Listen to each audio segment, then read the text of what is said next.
Hello students, कैसे हैं आप? बढ़िया, बोलो भाई। चलो, तो पिछले लेक्चर में मैंने आपको बोर्स एटॉमिक मॉडल का मैथमेटिकल कैलकुलेशन बता दिया था, जिसमें radius, velocity, time period, frequency, energy of electron निकालना सिखा दिया था। उसके बाद मैंने इन इलेक्ट्रॉनिक ट्रांजिशन में आपको एनर्जी का चेंज निकालना भी बता दिया था। ठीक है, तो आज हम लोग जो आगे देखेंगे वो देखेंगे आयनेशन एनर्जी निकालना सीखेंगे, एक्साइटेशन एनर्जी निकालना सीखेंगे, सेपरेशन एनर्जी निकालना सीखेंगे और कुछ क्वेश्चन डिस्कस भी करेंगे रिलेटेड बोर्स मॉडल से रिलेटेड। ठीक है, तो आइए स्टार्ट करते हैं ना। ठीक है, आयनेशन एनर्जी से पहले स्टार्ट करेंगे। ठीक है, तो ये सब सारे जो बात करेंगे ना, वो सब किसके लिए बात करेंगे? यूनि इलेक्ट्रॉन सिस्टम के लिए। मैं बार बार बोल रहा हूँ, यानी बोर्स एटॉमिक मॉडल में जो भी बात करेंगे वो यूनि इलेक्ट्रॉन सिस्टम के लिए। किसके लिए? मैं लिख देता हूं, for uni electron system, for uni electron system. ठीक है, तो एक बात याद करो, ग्राउंड स्टेट का मीनिंग बताया था ना आपको। What is the meaning of ground state? Ground state का मतलब यदि मैथमेटिकली बोले, यानी ग्राउंड स्टेट का मतलब लोएस्ट एनर्जी स्टेट। और लोएस्ट एनर्जी स्टेट कौन सा सेल का होगा? सेल नंबर 1 का, क्योंकि जैसे जैसे न्यूक्लियस से दूर जाओगे एनर्जी ऑफ ऑर्बिट क्या होगा? इंक्रीज करता है। तो सबसे कम एनर्जी किसका? सेल नंबर 1 का। यानी ग्राउंड स्टेट बोले इसका मतलब n = 1। ठीक है, यानी ग्राउंड स्टेट का मीनिंग क्या हुआ? Lowest energy state, lowest energy state of any atom, उसको हम बोलते हैं ग्राउंड स्टेट। ये पिछले लेक्चर में मैंने थोड़ा सा हिंट किया था। ठीक है, अब excited state, excited state, excited state का मीनिंग क्या हुआ? State of atom other than ground state. ठीक है, क्या बोला? State of atom other than ground state. Ground state it's called क्या? Excited state. जैसे हम बोले एग्जांपल कि first excited state, first ES excited state, इसका मतलब सेल नंबर किसकी बात कर रहे हैं? वो सेल नंबर 2 की बात कर रहे हैं बेटा, फर्स्ट एक्साइटेड स्टेट का मतलब। ठीक है, सेकंड एक्साइटेड स्टेट, इसका मतलब सेल नंबर किसकी बात कर रहे हैं? 3 की बात कर रहे हैं। ठीक है, थर्ड एक्साइटेड स्टेट, इसका मतलब बेटा सेल नंबर 4 की बात कर रहे हैं, SO1। समझ में आई बात? ग्राउंड स्टेट समझ में आया, एक्साइटेड स्टेट समझ में आया। ग्राउंड स्टेट का मतलब सेल नंबर 1, एक्साइटेड स्टेट का मतलब क्या?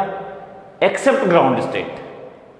ठीक है, जो अदर एनर्जी स्टेट होगा एक्सेप्ट ग्राउंड स्टेट, उसी को बोलते हैं हम लोग एक्साइटेड स्टेट। ठीक है, state of atom other than ground state, ठीक है, इज कॉल्ड एक्साइटेड स्टेट। ठीक है, बात समझ में आई? इतना कोई डाउट नहीं? अब ध्यान से सुनना। ठीक है, अब हम जो बात करेंगे आयनेशन एनर्जी का, उसको समझिएगा। ठीक है, इतना में किसी को डाउट है? बोल लो। नहीं ना? चलो, आयनेशन एनर्जी को समझिएगा। आयोनाइजेशन एनर्जी, ठीक है, देखिए समझिएगा। ये न्यूक्लियस है, ये n = 1 है, ये n = 2 है, ये n = 3 है, और ये बेटा n = है। ठीक है, समझ आ रहा है? ठीक है, अब आयनेशन एनर्जी का मतलब क्या होता है? The energy required to remove electron from ground state to infinite. ठीक है, क्या बोल रहे हैं? एनर्जी रिक्वायर्ड, ठीक है, to remove, energy required to remove या टू मूव भी बोल सकते हैं, to move electron from ground state to infinite. Ground state to infinite, ठीक है। यानी आपको कितना एनर्जी चाहिए, ग्राउंड स्टेट से इनफाइनाइट तक इलेक्ट्रॉन को निकालने के लिए जो एनर्जी चाहिए वही कहलाता है आयनेशन एनर्जी, ठीक है। यानी इलेक्ट्रॉन ग्राउंड स्टेट से कहां भेजना आपको, ठीक है। ये ग्राउंड स्टेट का मतलब सेल नंबर 1 में से कहां पे भेजना, इनफाइनाइट पे भेजना है, इलेक्ट्रॉन को इनफाइनाइट स्टेट पे भेजना है, ठीक है। और इसके लिए जो एनर्जी रिक्वायर्ड है वही कहलाता क्या, आयनेशन एनर्जी। अब देखो ग्राउंड स्टेट से इनफाइनाइट पे इलेक्ट्रॉन भेजना है तो कितना एनर्जी रिक्वायर्ड होगा, तो आप एनर्जी का डिफरेंस पता कर लो ना, ठीक है। इनफाइनाइट का एनर्जी पता करो और ग्राउंड स्टेट का एनर्जी पता करो, और दोनों का जो डिफरेंस होगा उतना ही एनर्जी तो रिक्वायर्ड होगा आपको, ठीक है। समझ में आ रहा है बात। एनर्जी रिक्वायर कैसे निकालेंगे, अरे यहां का एनर्जी पता करो और यहां का एनर्जी पता करो, और दोनों का जो डिफरेंस होगा ना उतना एनर्जी आपको देना पड़ेगा ना, ठीक है। क्योंकि एनर्जी रिक्वायर्ड क्यों, अरे भाई देखो जैसे जैसे सेल नंबर बढ़ाओगे वैसे वैसे एनर्जी क्या होता है, बढ़ता है ना। तो 1 से इन्फिनिटी पे जाओगे तो एनर्जी क्या करना पड़ेगा, देना पड़ेगा आपको, एनर्जी रिक्वायर होगा, ठीक है। कितना एनर्जी रिक्वायर होगा, दोनों का एनर्जी पता करो, इनफाइनाइट का भी है और ग्राउंड स्टेट का एनर्जी पता करो, दोनों का डिफरेंस निकाल लो, ठीक है। और मैंने बताया था ना एनर्जी का डिफरेंस निकालने का formula delta E equal to, याद करो क्या, 13.6 जेड स्क्वायर और 1/n1 का स्क्वायर माइनस 1/n2 का स्क्वायर, बताया ना, अरे याद करो, ठीक है।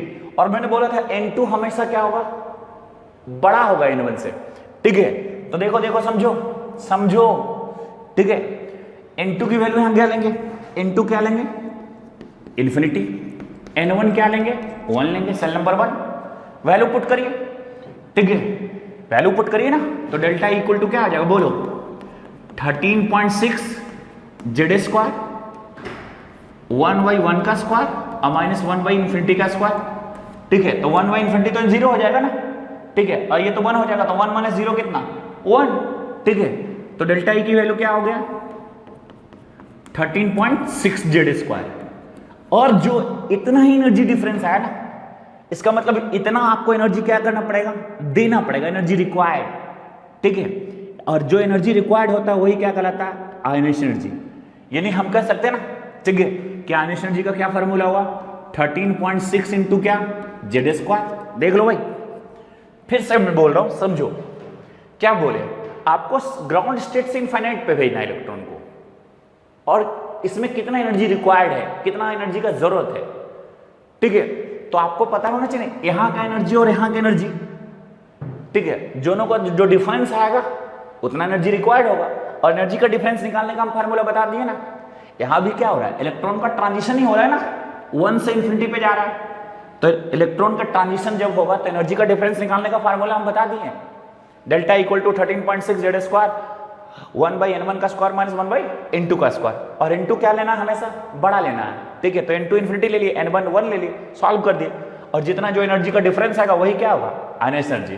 तो रिमेंबर रखना है इसको, ठीक है, रिमेंबर रखना आयनेशन एनर्जी का formula for uni electron system के लिए। आयनेशन एनर्जी का जो फार्मूला होता है 13.6 इंटू क्या जेड स्क्वायर, ठीक है। और यूनिट बोले तो यूनिट बताओ, यूनिट यूनिट यूनिट यदि पूछे तो क्या बताओ, यूनिट इलेक्ट्रॉन वोल्ट पर एटम, याद है ना यूनिट, ठीक है। यदि जूल में बोलेगा तो जूल में कितना बताया था, ठीक है, 2.18 इंटू 10 का पावर माइनस 18, ठीक है, बताया था ना जूल में, डेल्टा ई की वैल्यू जूल में भी बताए हैं, ठीक है। तो आयनेशन एनर्जी भी चाहो तो जूल में निकाल सकते हो, कितना आ जाएगा बोल, डायरेक्ट जूल में लिख देता हूं, देखो। यानी यदि जूल में चाहिए आपको आयनेशन एनर्जी, यदि जूल में चाहिए तो कितना आ जाएगा बोलो, 2.18 इंटू 10 का पावर माइनस 18 जेड स्क्वायर, इतना जूल पर एटम। यदि जूल में चाहिए तो जूल में भी दे सकते हो, ठीक है। कोई डाउट है बोलो, सबको समझ में आया। जैसे कहेगा find out the ionisation energy of hydrogen, तो हाइड्रोजन के लिए जेड कितना 1 निकाल दोगे, ठीक है। अरे जेड की वैल्यू 1 रखोगे, चाहे इलेक्ट्रॉन वोल्ट में निकालो चाहे जूल में निकालो, आपकी जिसमें इच्छा करे, ठीक है। उसके बाद क्या है, find out the ionisation energy of He+, तो He हीलियम के लिए जेड कितना 2, तो यहाँ 2 का स्क्वायर करोगे तो 4, या तो जूल में निकल जाएगा, इलेक्ट्रॉन वोल्ट में निकालना तो इस फार्मूला में रखो जेड की वैल्यू, ठीक है।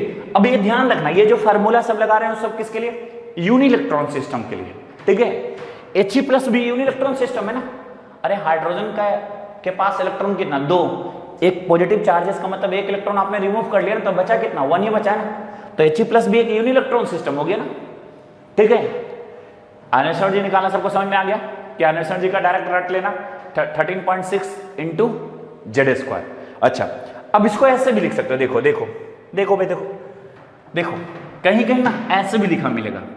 आयनिक एनर्जी क्या है? एनर्जी का डिफरेंस है डेल्टा ई इक्वल टू, ठीक है, E इन्फिनिटी माइनस क्या? E1, यही तो है, ठीक है। एनर्जी का डिफरेंस है, और एनर्जी का डिफरेंस जब भी निकालना तो हाई माइनस लो करते ना, ठीक है। तो इनफाइनाइट का एनर्जी ज्यादा होता है ना, जैसे जैसे सेल नंबर बढ़ाते हो एनर्जी क्या होता है? इंक्रीज करता है, ठीक है। तो इस तरह से, और ये जो डेल्टा ई होगा उतना ही एनर्जी आपको क्या करना पड़ेगा? देना पड़ेगा। यानी आयनिक एनर्जी इक्वल टू क्या लिख सकते हैं? E इन्फिनिटी माइनस E1, ठीक है। अब जब इसको सॉल्व करोगे तो सॉल्व करो, इन्फिनिटी पे एनर्जी कितना? 0, अब माइनस E1 का एनर्जी कितना? माइनस 13.6 Z² बाई N², और इनकी वैल्यू कितना? सेल नंबर कितना बोलो? यहाँ सेल नंबर कहाँ से? E1 का मतलब फर्स्ट सेल का, ठीक है। सेल नंबर 1 हो जाएगा ना, तो 1 का स्क्वायर कर दोगे, ठीक है।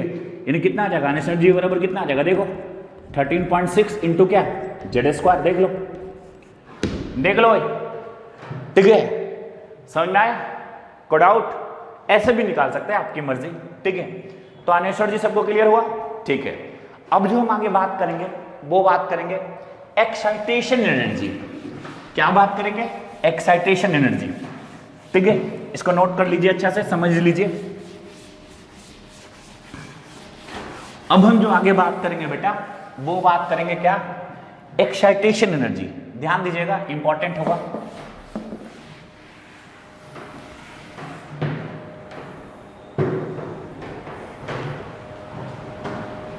एक्साइटेशन एनर्जी,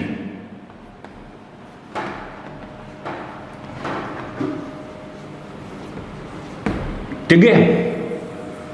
यानी रिप्रेजेंट करेंगे ES, ई से excitation. E stand for excitation, E stand for energy, excitation energy, ठीक है। अब डिफाइन करते हैं, पहले समझो। Energy required to move, energy required to move electron, required to move electron from ground state to any other state, ठीक है। from ground state to any other state,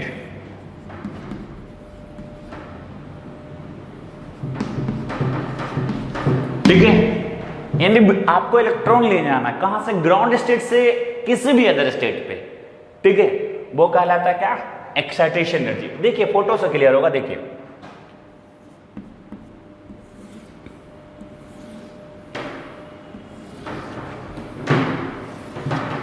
देखिए, ये n बराबर 1 है, ये n इक्वल टू 2 है, ये n equal to 3 है, और ये मान लो n इक्वल टू ये इन्फिनिटी है। अब इलेक्ट्रॉन को कहां से कहां ले जाना? ग्राउंड स्टेट से एनी अदर स्टेट। जैसे ग्राउंड स्टेट से, ठीक है, आप ग्राउंड स्टेट से एनी अदर स्टेट ले जा सकते हैं। मतलब ग्राउंड स्टेट से आप सेकेंड स्टेट तक ले गए, ठीक है, यानी सेल नंबर 2 तक ले गए, ठीक है। सेकेंड स्टेट बोला हूं, सेकेंड एक्साइटेशन नहीं बोला, सेकेंड स्टेट बोला हूं मैं, ठीक है। देखिए ना, यहां से यहां ले गए आप, ठीक है। इलेक्ट्रॉन को यहां से यहां भी ले जा सकते हो, ठीक है। आप इलेक्ट्रॉन को यहां से यहां भी ले जा सकते हो।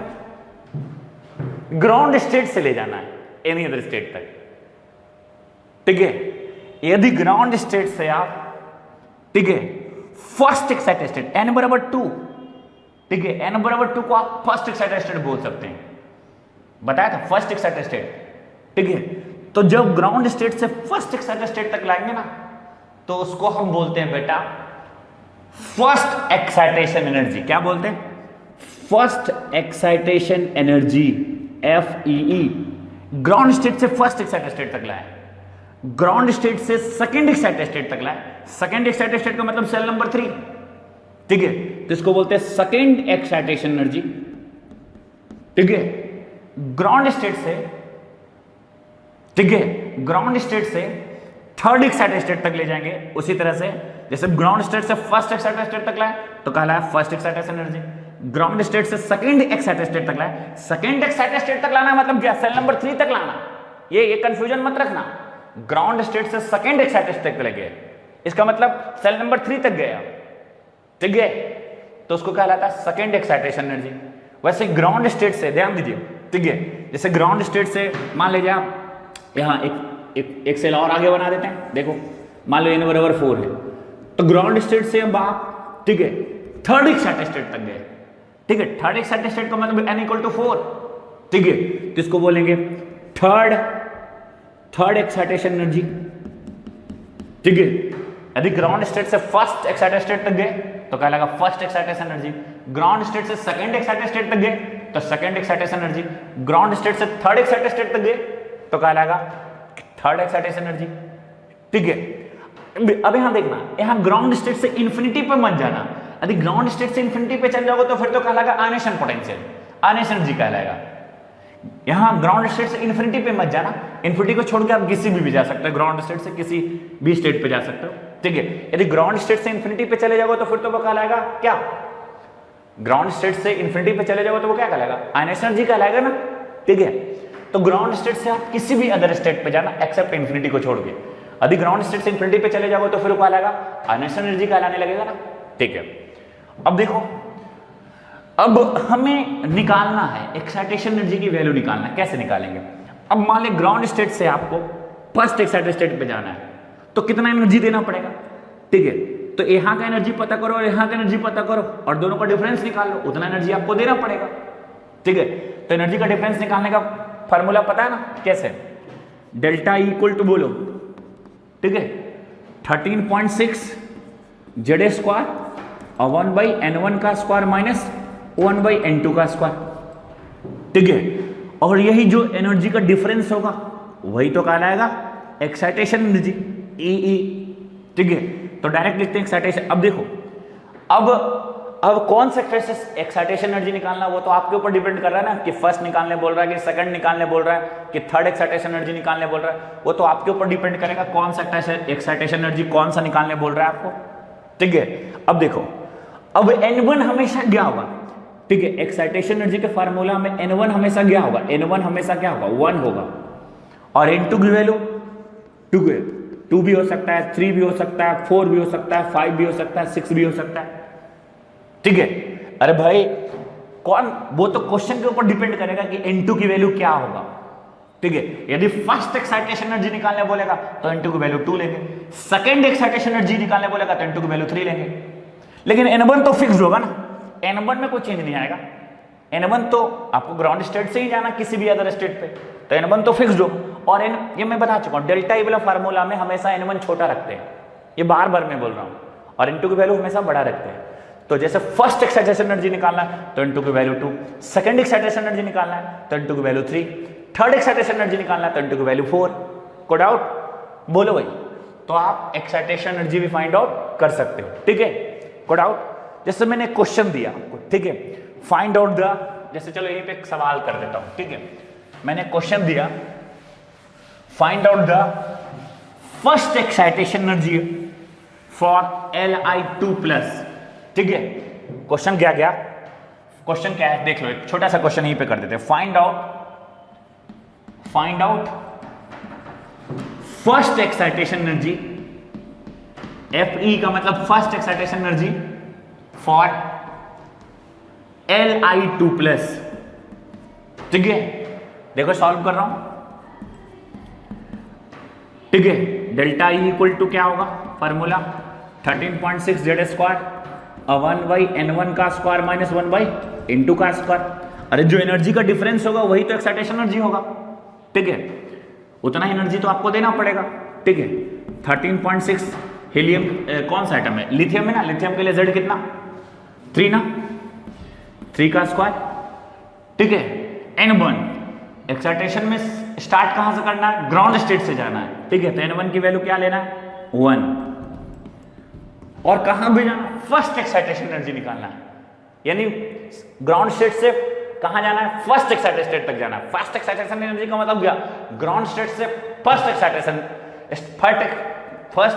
एनर्जी का मतलब क्या, ग्राउंड स्टेट से फर्स्ट एक्साइटेड स्टेट तक जाना है, और फर्स्ट एक्साइटेड स्टेट तक जाना मतलब क्या, सेल नंबर 2 तक जाना है आपको, ठीक है। यानी N2 की वैल्यू क्या, 2, सॉल्व कर देंगे, वैल्यू आंसर आ जाएगा, ठीक है। जो आंसर आएगा उतना क्या होगा, इलेक्ट्रॉन वोल्ट, सॉल्व कर दो, आंसर आ गया, ठीक है। अब गुना भाग तो आता ही तुम्हें, ठीक है, समझ में आया, कोड आउट। यही जो डेल्टा ई होगा वही तो क्या होगा, फर्स्ट एक्साइटेशन एनर्जी के बराबर होगा ना, ठीक है। कोड आउट नहीं ना, चलो अब आगे बढ़ते हैं, ठीक है। एक छोटा सा टर्म और बताते हैं, सेपरेशन एनर्जी। क्या है, separation energy.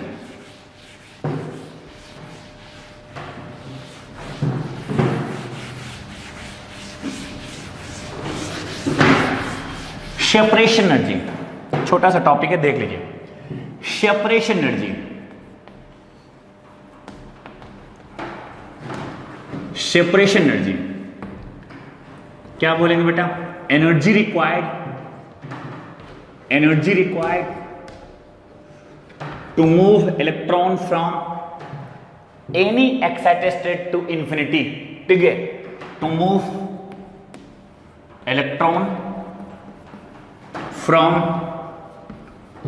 Any excited state to infinity, ठीक है। टू कहां, इंफिनिटी,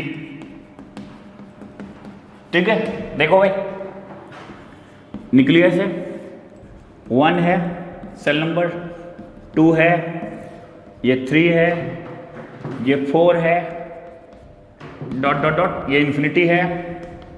क्या बोला, आपको इलेक्ट्रॉन कहां से कहां भेजना है, एनी एक्साइटेड स्टेट, जैसे फर्स्ट एक्साइटेड स्टेट से भी भेज सकते हो इंफिनिटी पे, सेकंड एक्साइटेड स्टेट से भी इंफिनिटी पे भेज सकते हो। फर्स्ट एक्साइटेड स्टेट का मैं तो बार बार बोल रहा हूं सेल नंबर 2, ठीक है। सेकंड एक्साइटेड स्टेट का मतलब सेल नंबर 3, ठीक है। थर्ड एक्साइटेड स्टेट का मतलब क्या, सेल नंबर 4, ठीक है। चलिए, तो क्या कह रहा है कि energy required to move electron from any excited state to infinity, ठीक है, that is called separation energy, ठीक है। किसी भी एक्साइटेड स्टेट से इंफिनिटी पे इलेक्ट्रॉन को भेजने के लिए जो एनर्जी रिक्वायर होगा वही क्या कहलाता है, सेपरेशन एनर्जी। अब कैसे फाइंड करेंगे, तो मान लीजिए फर्स्ट एक्साइटेड स्टेट से इंफिनिटी भी भेजना है, तो एनर्जी कितना रिक्वायर होगा, एनर्जी का डिफरेंस निकाल लो ना, उतना एनर्जी रिक्वायर्ड होगा।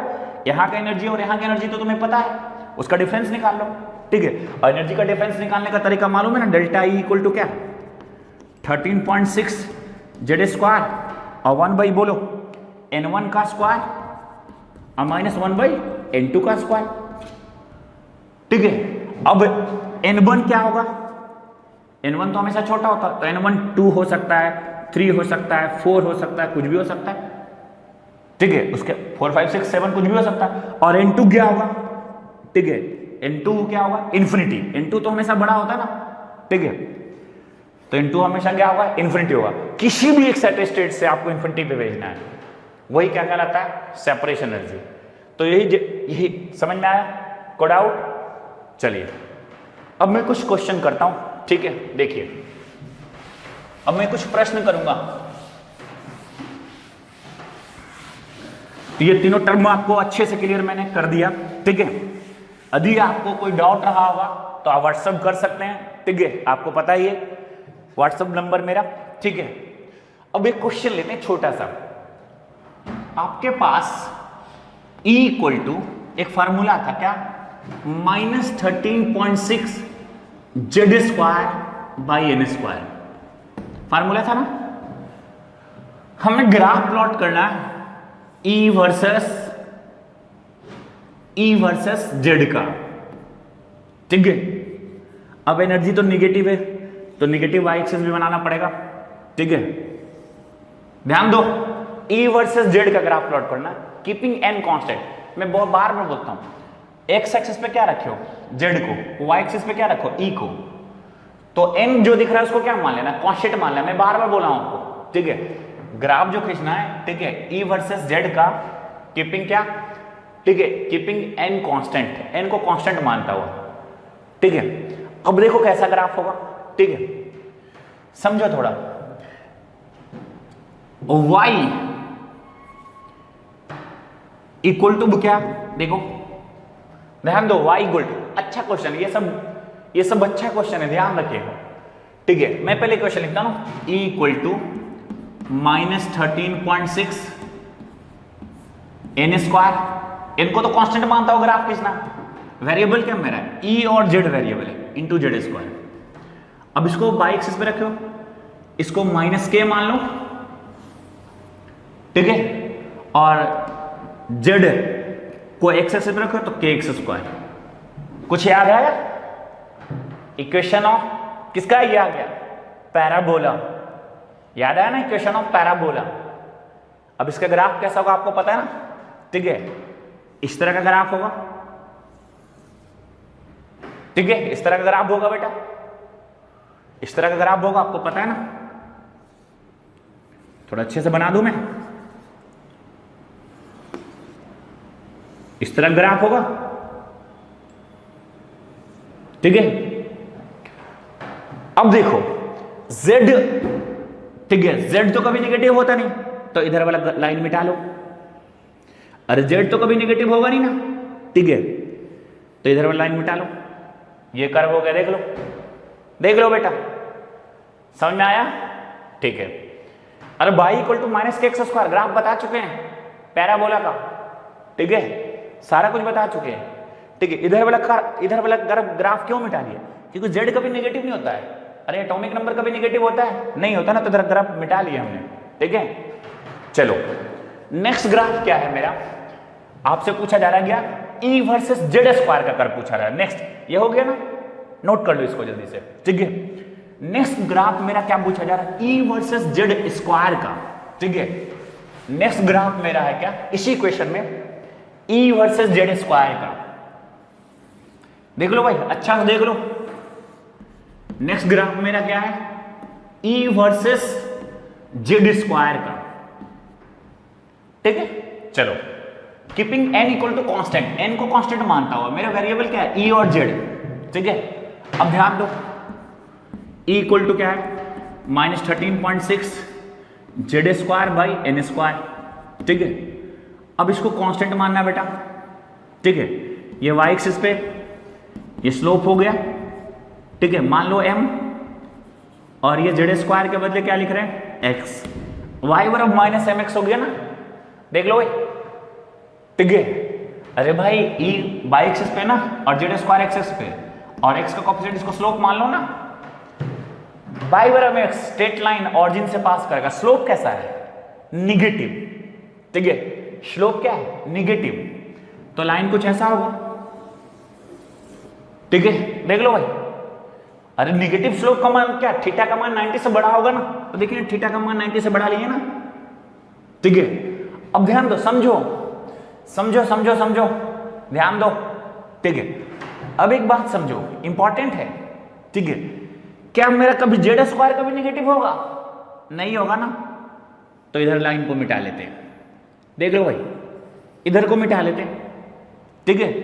तो ग्राफ आ गया ई वर्सेस जेड स्क्वायर का ग्राफ आ गया, ठीक है। क्योंकि जेड स्क्वायर की कुछ भी वैल्यू रखोगे, एनर्जी हमेशा क्या आना, निगेटिव ही आना ना, जेड स्क्वायर की कुछ भी वैल्यू रखोगे तो एनर्जी तो निगेटिव आना, इसी कारण ग्राफ ऐसा है ना। अच्छा, इसका स्लोप कितना होगा, इस ग्राफ का स्लोप कितना होगा, -13.6 बाई एन स्क्वायर, ठीक है। कोई डाउट है तो पूछो, छोटा भी डाउट है तो पूछो भाई, नहीं ना, ठीक है। अब हम नेक्स्ट क्वेश्चन की ओर बढ़ रहे हैं, ठीक है। Find out ratio of velocity of electron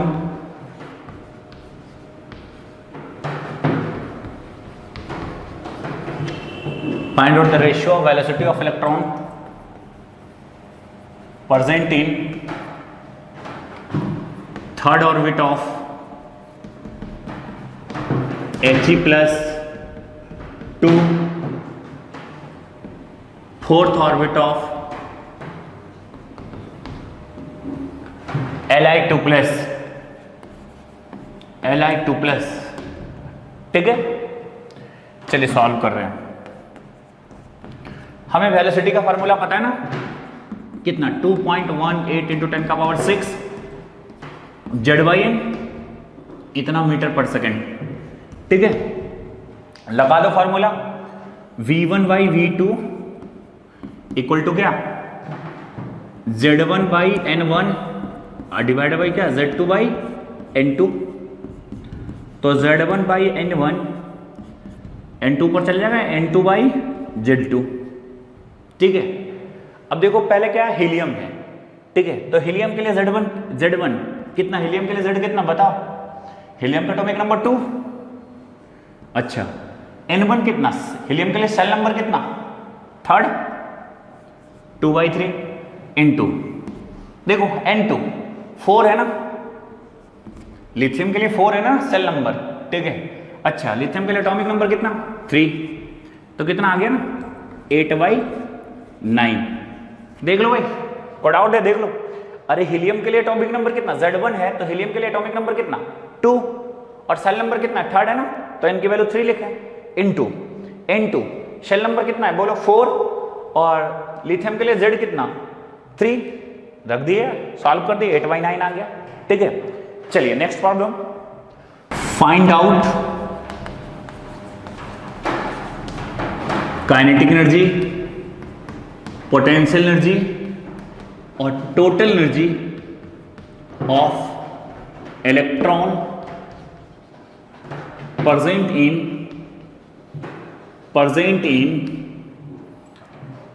third Bohr's orbit of hydrogen atom, third Bohr's orbit of hydrogen atom, ठीक है। अब फाइंड आउट करना, देखिए सॉल्यूशन कर रहे हैं, समझिएगा। हमें टोटल एनर्जी निकालने का तो फार्मूला पता है ना, क्या, -13.6 Z²/n²। तो -13.6 Z के लिए, हाइड्रोजन के लिए Z1, और सेल नंबर कितने की बात हो रही है, थर्ड का ना, 3 का स्क्वायर 9, यानी सॉल्व करेंगे -1.51 इलेक्ट्रॉन वोल्ट, ठीक है। यूनिट पता है ना, इलेक्ट्रॉन वोल्ट में लेते हैं टोटल एनर्जी वाला, ठीक है। रिलेशन एक पता था ना, टोटल एनर्जी, काइनेटिक एनर्जी और पोटेंशियल एनर्जी में रिलेशन पता था ना, ठीक है, पता है ना, kinetic energy equal to total energy और equal to half potential energy, ठीक है। और इसको ऐसे भी तो लिख सकते हैं ना, साइन वाइज, यदि ये तो मैग्नीट्यूड वाइज लिखें, यदि साइन वाइज लिखेंगे तो काइनेटिक एनर्जी इक्वल टू का -T, और ऐसे लिख सकते हैं काइनेटिक एनर्जी इक्वल टू क्या, हाफ माइनस में P, ये साइन वाइज, ये प्रॉपर साइन के साथ हमने लिए, ये तो मैग्नीट्यूड वाइज रिलेशन याद था ना आपको, प्रॉपर साइन वाइज लो, ठीक है।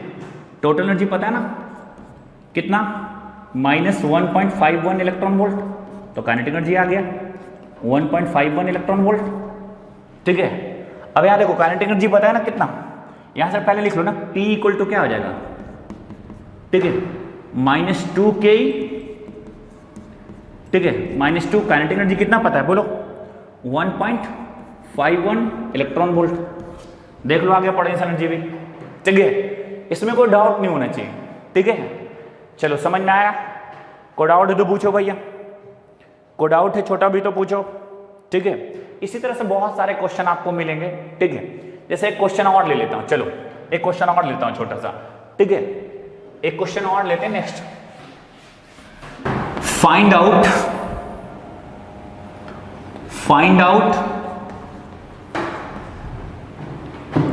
T1/T2, ठीक है, find out T1/T2 in second orbit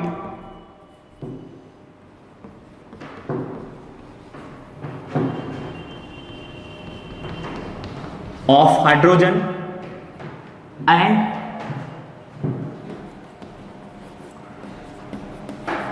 third orbit of He plus,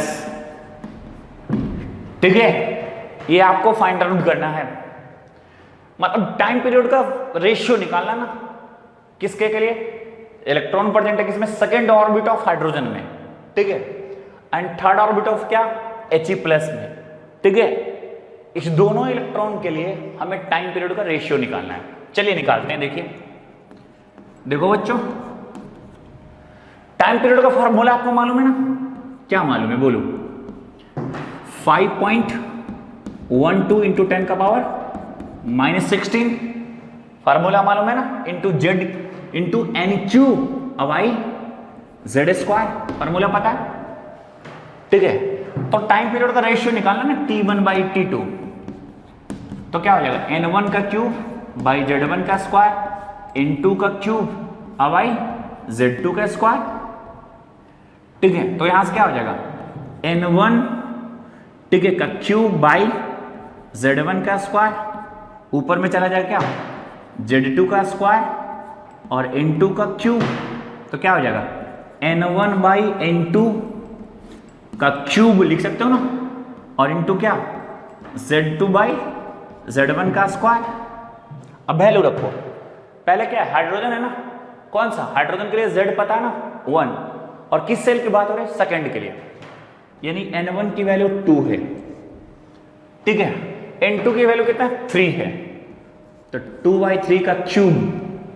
अब देखो Z2, हीलियम के लिए Z कितना, हीलियम के लिए Z पता ना कितना, 2, और हाइड्रोजन के लिए Z कितना, 1, यानी कितना होगा, 8 और 4 32, अब बटा कितना, 27, आंसर आ गया, देख लो, ठीक है बच्चों, समझ में आया क्वेश्चन। बस टाइम पीरियड का रेशियो निकालना था, find out the ratio of time period T1 by T2 निकालना था ना, in the second orbit of hydrogen and third orbit of क्या, He प्लस का निकालना था, निकाल दिया हमने, ठीक है। तो आज के लिए इतना ही काफी, फिर हम आगे नेक्स्ट लेक्चर में कंटिन्यू करेंगे। Okay guys, thank you, bye. Next lecture में हम आपको स्पेक्ट्रम के बारे में डिटेल्स पढ़ाएंगे, ठीक है, थैंक यू, बाय।